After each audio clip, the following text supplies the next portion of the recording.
الرحمن الرحيم الحمد لله والصلاة والسلام على رسول الله وعلى آله وصحبه أجمعين. السلام عليكم ورحمة الله وبركاته. Chers téléspectateurs, chers frères et sœurs, nous nous retrouvons pour votre émission d'hier à aujourd'hui, afin de tirer profit de la vie des pieux qui nous ont précédés, dans notre quotidien, de tirer des leçons de leur vie et d'être dans notre cheminement guidés par les pas de ces pieux prédécesseurs. Nous allons aborder aujourd'hui une thématique fondamentale qui est celle de la piété et du fait de s'en remettre totalement à Dieu lorsque les épreuves nous touchent. Trop souvent, nous cherchons des solutions ailleurs que vers Dieu. On pense que c'est un tel qui va me venir en aide. On pense que c'est telle institution qui va me secourir. On oublie que le seul secours, en réalité, c'est Allah subhanahu wa ta'ala. Et que les hommes ne sont que des moyens de concrétiser finalement ce soutien que Dieu va nous accorder. Le récit que nous allons aborder est celui de Jurayj. Jurayj était un homme pieux. Il avait construit une tour dans laquelle il ne cessait d'adorer Allah subhanahu wa ta'ala. Un jour, sa mère se rendit auprès de lui. Elle l'appela en vain. Celui-ci se disait « Oh Allah, ma prière ou ma mère, que dois-je choisir ?» Et il continua sa prière. Le lendemain, sa mère se représenta à nouveau et l'appelait. Elle l'appela « Oh Jurayj, oh Jurayj !» Et celui-ci à nouveau était en train de prier. Il dit « Oh mon Seigneur, ma prière ou ma mère ?» Le troisième jour, sa mère revint à nouveau. « Jurayj, Jurayj !» Elle l'interpella. Et celui-ci qui était en train de prier à nouveau se disait « Ya Allah, ma prière ou ma mère ?» Et il continua sa prière. Sa mère, prise de colère, fit cette invocation. « Ô mon Seigneur, fais que mon fils ne quitte ce monde sans avoir vu le visage des pécheresses. » Et c'est ainsi que la mère invoqua contre son fils. Dans la ville proche de l'endroit où Jurayj adorait Allah subhanahu wa ta'ala, les gens parlaient de lui. Et parmi ces gens, il y avait une femme, une prostituée, qui entendit parler de la vertu de cet homme. Et elle dit aux gens, vous allez voir que moi je vais le tenter. Cette femme mit alors ses plus beaux vêtements. Elle se dirigea vers lui, se rendit auprès de lui, mais fut totalement déçue. Car malgré la plus belle tenue qu'elle avait mise, malgré les charmes qu'elle proposait à cet homme, Jurayj n'a même pas détourné le regard vers elle et la nia totalement. Elle fut prise de colère, car celui-ci avait refusé ses avances. Alors, en sortant de chez lui, elle se proposa à un berger qui était tout près de là. Elle se donna à lui et tomba enceinte de cet homme. À la fin de sa grossesse, lorsqu'elle mit au monde cet enfant, elle dit à tout le monde, le père de cet enfant, c'est Jurayj. Elle accusa ainsi Jurayj d'être le père de cet enfant. Le peuple mit en colère, ce peuple qui aimait cet homme, qui le vénérait pratiquement, se rendirent chez lui, pris de colère. Ils détruisirent sa tour, le mirent par terre et le bâtirent. Ils ont battu cet homme, et lorsqu'ensuite ils ont fini, Jurayj leur dit, mais qu'avez-vous? Que voulez-vous? Ils lui dirent alors, tu as une relation avec cette femme pécheresse. Il leur dit, laissez-moi un instant, laissez-moi faire ma prière. Jurayj à ce moment se retira, accomplit sa prière, puis revint vers eux. Et il leur dit, où est cet enfant? On lui montra l'enfant. Il dit alors à cet enfant, qui est ton père? Et cet enfant, par miracle, dit, mon père en réalité, c'est le berger. Les gens furent tous étonnés. Ils se jetèrent sur Jurayj, le touchant, invoquant son pardon. Elles lui dirent, oh Jurayj, nous allons reconstruire ta tour en or. Il dit, ne le faites pas. Mais si vous voulez reconstruire ma tour, reconstruisez-la simplement en terre, comme elle l'était auparavant. Voici le récit de cet homme pieux, de Jurayj, qui a décidé de sacrifier sa vie à l'adoration d'Allah subhanahu wa ta'ala. Et puis qui sera mis ici à l'épreuve. Sa mère vient le trouver. Celui-ci ne répond pas plus d'une fois. Et sa mère va évoquer contre lui. Vient alors le tour de cette femme, de cette prostituée, qui va se donner à lui et lui va refuser totalement sa demande. Elle va alors faire un complot contre lui afin de nuire à sa réputation et, par la grâce de Dieu, il va finalement échapper au piège de cette femme. Voici le récit que nous avons vu, et comme à chaque fois, nous allons tenter d'en retirer des leçons pour notre quotidien. Première leçon que nous pouvons nous rappeler dans ce récit, c'est tout d'abord le dilemme devant lequel est mis Jurayj. Sa prière ou sa mère. Sa prière, ici on parle d'une prière surérogatoire. Il est en train de faire des prières à Nawafil et sa mère l'interpelle. Qu'est-ce qu'il fait? Oh Seigneur, ma mère ou ma prière? Ma mère ou ma prière? Et à chaque fois, il choisit la prière, jusqu'au moment où sa mère invoque contre lui. Ça, c'est le premier point qu'on peut mettre en avant ici. Comment faire les choix? Ce qu'on appelle fiqh al-awlawiyat, la science des priorités. Savoir qu'est-ce que je vais mettre en premier lieu. Qu'est-ce qu'il faut avancer, qu'est-ce qu'il faut reculer dans le choix que je vais faire. Et nous avons ici la mère qui l'interpelle, et nous avons une prière surérogatoire. Et nous avons une règle qui dit, qui est rapportée à la base par Abu Bakr al-Siddiq, radiallahu anhu, qui dit « Inna Allah la yaqbalu an-nafila hatta tu'adda al-farida » Dieu n'accepte pas l'acte recommandé tant que l'obligation n'a pas été effectuée. Tu ne peux délaisser une obligation pour une recommandation. Et ici, répondre à ta mère est une obligation, alors que la prière nafila est une recommandation. Et même dans l'absolu, tu serais dans une obligation, une prière obligatoire, et tu entends quelqu'un qui a réellement besoin de toi. Tu es à la maison, tu as un enfant en bas âge, il risque de tomber dans l'escalier, tu le vois s'approcher. Tu as le droit à ce moment d'arrêter ta prière pour aller le sauver. C'est ça aussi la compréhension saine de l'islam et cette notion des priorités, comme on l'a dit. Et c'est ce qui est arrivé à un compagnon qui avait laissé son chameau à côté de lui et accomplissait sa prière. Son chameau s'est détaché et est parti. Le compagnon a cessé sa prière, a couru après lui et l'a rattrapé. Et les gens qui étaient là, les suivants, certains ont parlé sur lui en disant « Regardez cet homme, il délaisse sa prière pour rattraper son chameau. » Il leur dit alors « J'ai fréquenté abondamment le prophète alayhi salatu wassalam. Et pourtant, je n'ai jamais vu quelqu'un de plus aisé, de plus souple que lui dans la religion. » Et donc c'est en se basant là-dessus qu'il a compris qu'il pouvait délaisser sa prière un instant, aller chercher son chameau et recommencer la prière après. Car le temps de la prière est encore long, alors que s'il perd son chameau, il ne pourra pas le rattraper. Donc ça également, c'est la science des priorités, qui est un élément fondamental pour nous surtout, en tant que musulmans en Europe. Plutôt qu'ils négligent les obligations qui sont les leurs et qui mettent en avant des éléments secondaires. On voit dans de nombreuses mosquées des gens qui se disputent. Pourquoi? Pour des actes surérogatoires. Moi je lève les mains jusqu'aux oreilles, moi jusqu'aux épaules, moi je les mets sur la poitrine ou sur le nombril. Et tu vois des musulmans qui se divisent, qui se disputent pour ces éléments. Alors que l'ukhuwa, la fraternité, l'ittihad, l'unité, est une obligation de la religion. Et c'est ce que fit un des grands éducateurs du siècle passé, l'imam Hassan al-Banna, rahimahullah. Lorsqu'il était dans une qarya, dans un village, où les gens s'étaient disputés concernant le nombre de cycles qu'on allait faire pour la prière de Tarawih. Au point ils en sont presque venus aux mains. Et lorsque l'imam arrive, ils lui disent, voilà, nous avons ce conflit entre nous, tranche, donne-nous une solution. Et il ne répondit pas à la question, mais il leur rappela les éléments fondamentaux. Il leur dit, quel est le statut de la prière de Tarawih? Ils ont dit, c'est recommandé. Quel est le statut de la fraternité? C'est obligatoire. Il leur dit alors, est-ce qu'il est permis en islam de délaisser l'obligation pour la recommandation? Mes frères et sœurs, nous nous retrouvons dans quelques instants, restez avec nous. Assalamu alaikum. Frères et sœurs, nous sommes dans le récit de Jurayj, de ce pieux qui a vécu certaines épreuves. Et nous sommes en train de retirer les leçons essentielles dans notre cheminement au quotidien que nous pouvons extraire de ce récit fondamental. Nous avons parlé tout d'abord des priorités, et de mettre en avant les parents avant les actes surérogatoires. Nous avons développé ce principe. Nous rappelons maintenant ici l'importance des parents à nouveau. Le prophète est interpellé. Mal kaba'ir, quels sont les grands péchés? Il dit tout d'abord al-ishraku billah, l'association. Ensuite il dit uquq al-walidayn, la désobéissance aux parents.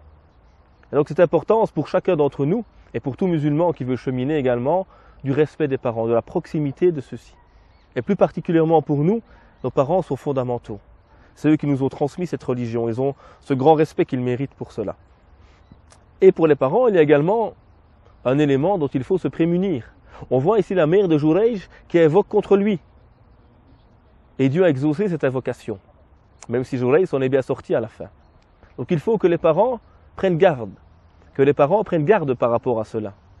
Et qu'ils invoquent en faveur de leurs enfants. Oh mon Dieu, guide nos enfants. Oh mon Dieu, fais que nos enfants soient droits. Fais d'eux une pieuse descendance, mais pas invoquer à leur rencontre, évidemment. Donc il y a cette importance ici de l'invocation des parents pour leurs enfants et pas à l'encontre de ceux-ci. On voit également comment les gens pervers souhaitent faire tomber les gens pieux dans leur piège. On voit cette femme, cette prostituée, qui n'accepte pas d'entendre qu'il y a un homme pieux. Elle a envie que lui aussi soit perverti. Et donc on voit souvent dans la société, malheureusement, comment les pervers n'acceptent pas la droiture de certains. Et comment la droiture devient parfois un handicap dans certaines sociétés, alors qu'il devrait être un élément positif à la base. Mais le fait de ne pas se plier aux normes, aux habitudes des gens, fait que parfois on est rejeté. J'ai une convertie qui me racontait il n'y a pas longtemps, elle est dans une petite ville en Belgique, elle est quasiment la seule musulmane de son école, était l'élève préféré de la plupart des enseignants. Depuis qu'elle est devenue musulmane, certains profs, malheureusement, ne la supportent plus, du simple fait qu'elle est musulmane. Et elle a eu récemment un cours sur les méfaits de l'alcool dans la classe, ou sur l'alcool dans la société plutôt. Et donc l'enseignante, en fin de cours, demande volontairement qui ne boit pas d'alcool dans la classe. Et elle était quasiment la seule qui a dit non. Et quand elle dit cela, la professeure va s'en prendre à elle pratiquement, en disant ceux qui ne boivent pas d'alcool sont des gens faibles, sont des gens qui ne savent pas se maîtriser, etc.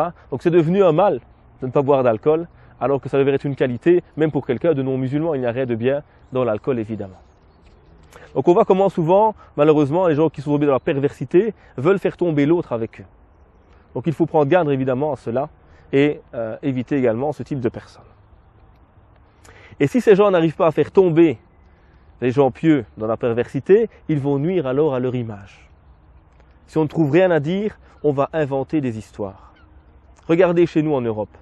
On a certains conférenciers par exemple, qui sont très éloquents, qu'on n'arrive pas facilement à remettre à leur place, entre guillemets. Ils ont un double discours, ceux-là.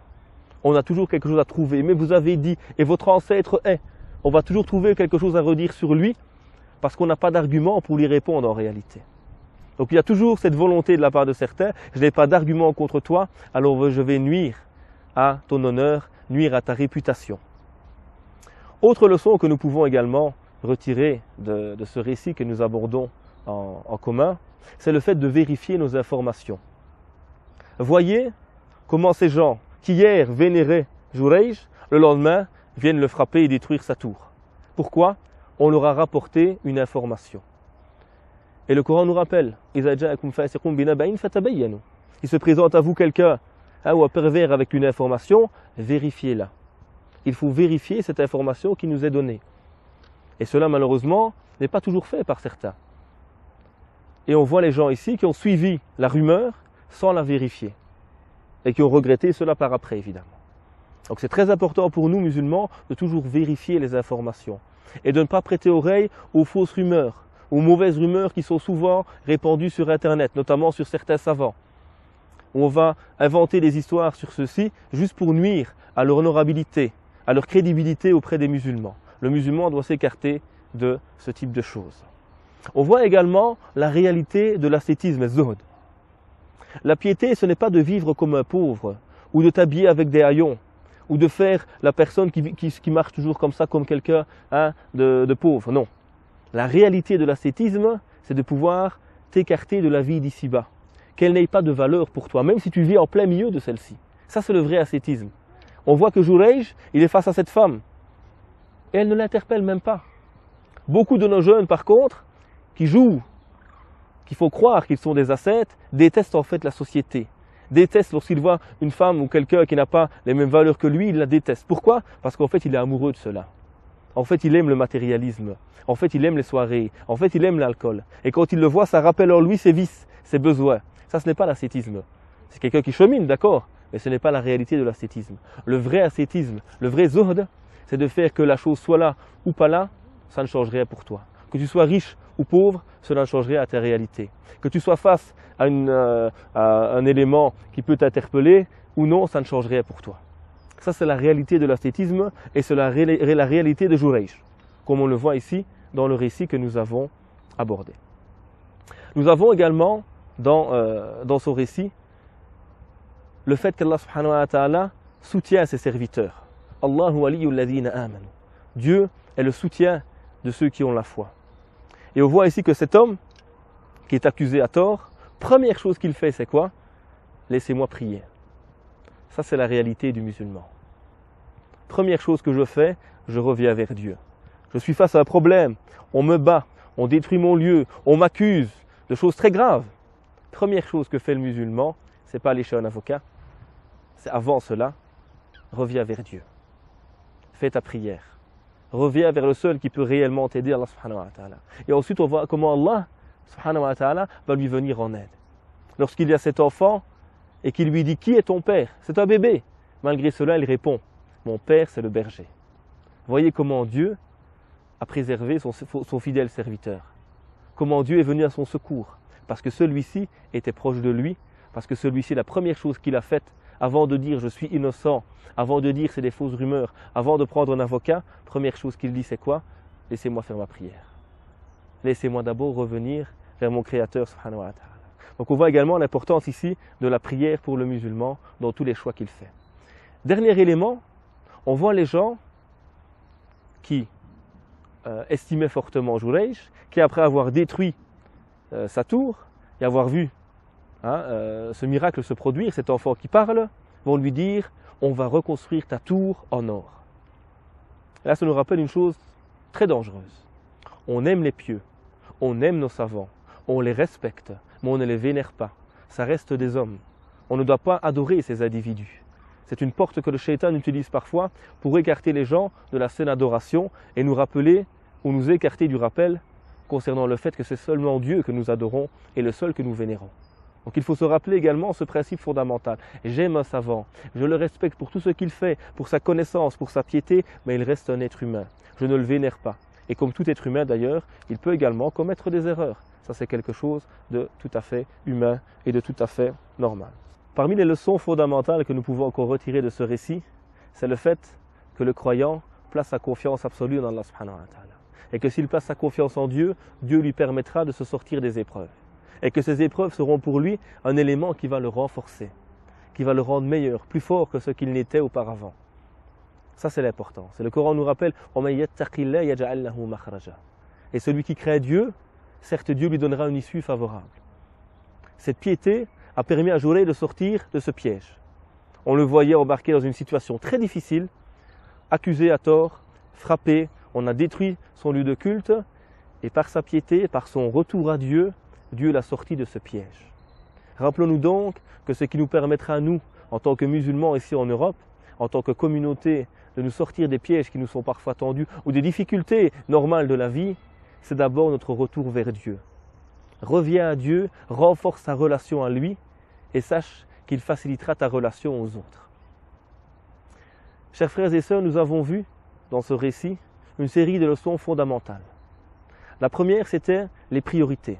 Se rappeler qu'il y a des éléments qui sont prioritaires par rapport à d'autres, notamment les obligations par rapport aux recommandations. On a vu l'importance du respect des parents, de leur obéissance. On a vu également par rapport aux parents le fait de ne pas évoquer contre leurs enfants. On a vu également le fait que les pervers voudraient toujours que tout le monde soit comme eux, que les gens suivent la perversité. Et on a vu que s'ils n'arrivent pas à corrompre quelqu'un, ils vont nuire à son image, nuire à son honneur ou à sa réputation par de fausses rumeurs. On a vu également comment Jurayj s'est confié à Dieu. Comment la première chose qu'il a faite, c'est demander à pouvoir accomplir sa prière, plutôt que de chercher secours dans des causes matérielles. On a vu également Zuhd, la réalité de l'ascétisme, et comment Jurayj n'a eu que faire de cette femme qui se proposait à lui. Il n'a pas dû la rejeter, il n'a pas dû l'insulter. Non, il n'a même pas jeté un œil vers elle, car il n'était pas intéressé tout simplement par cette femme. Donc on a vu également comment c'est la piété qui va me sortir des problèmes, et on a terminé par un élément également qui était le fait de ne pas vénérer, de ne pas vouer un culte aux gens pieux, aux savants, même si on les aime, même si on les respecte. Et ce sont ces leçons que nous pouvons retirer de ce récit que nous avons apporté de Jurayj. Nous demandons à Allah subhanahu wa ta'ala de faire de nous des pieux, de faire de nous des ascètes, des gens qui sont prêts à faire face aux défis par la qualité de notre relation à Allah subhanahu wa ta'ala. سبحانك اللهم وبحمدك أشهد أن لا إله إلا أنت أستغفرك وأتوب إليك سبحان ربك رب العزة عما يصفون وسلام على المرسلين والحمد لله رب العالمين Wassalamu alaikum wa rahmatullahi wa barakatuh.